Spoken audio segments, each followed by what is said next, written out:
NFL free agency has already been a whirlwind. Today, we're going to recap some of the biggest winners and losers for the running back position. But we find a big free agent winner in Rashaad Penny. Let's get the health issue out of the way. Penny has missed 2 full seasons worth of time throughout his career, including the dreaded ACL tear in 2019. Not only did he return from that injury, but he looks good, if not better than he did before he suffered it.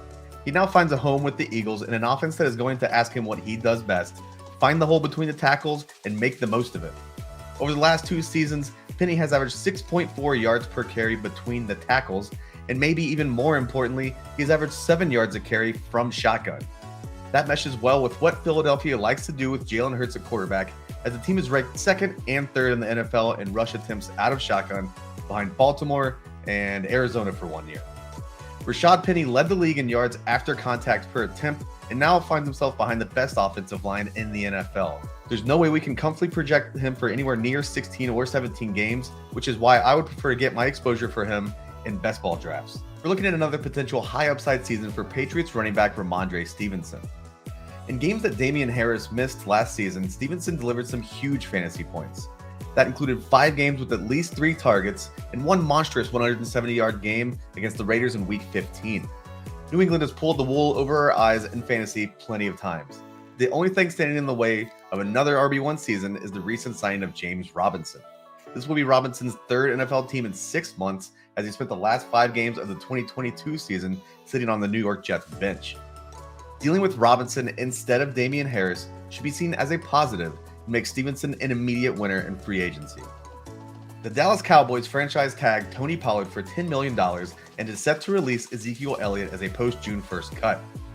The Elliott cut will save the team almost exactly as much as it is paying Pollard and sets up the longtime backup to take over a full-time role. The Cowboys running back depth chart is nothing more than Pollard and undrafted free agent Malik Davis at the moment. They're certainly going to add to that group either through free agency in the upcoming days or weeks or through the NFL draft. But regardless, Pollard is set up to be a fantasy stud. In the 3 games without Zeke on the field, Pollard has averaged 125 scrimmage yards and has finished those 3 weeks as fantasy's RB1, 3, and 7. The hype on Tony Pollard leading up until draft season is going to get absolutely out of control, as he has been fantasy's worst kept secret for years now.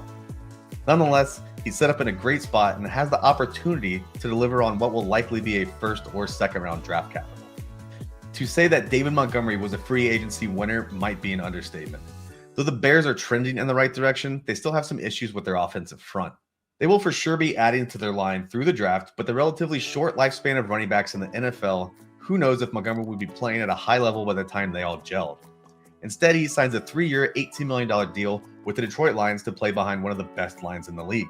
His $11 million guarantee is the 4th highest mark of any free agent running back since 2020 and should give us an idea of how much the Lions plan on using him. He will slide easily into the Jamaal Williams role, and that bodes well for fantasy. During the 2022 season, Williams led the NFL with 46 carries from within the opponent's 10-yard line, scoring 17 touchdowns along the way. Montgomery can handle that goal line work in the upcoming season and also provides extra juice while running between the 20s. What is good news for David Montgomery is likely bad news for incumbent running back DeAndre Swift. Montgomery sneakily averaged 50 targets a year over the past 3 seasons, finished 15th out of 51 qualifying running backs in yards per route run last year. If the team sees fit to keep him on the field for 3rd downs, that will severely impact the fantasy floor for DeAndre Swift. While Montgomery is sneaking up the running back rankings, this may move Swift into a low-end RB2, if not a fringe RB3. Since we already touched on him, let's head over to New Orleans and look at the impact of them signing Jamaal Williams.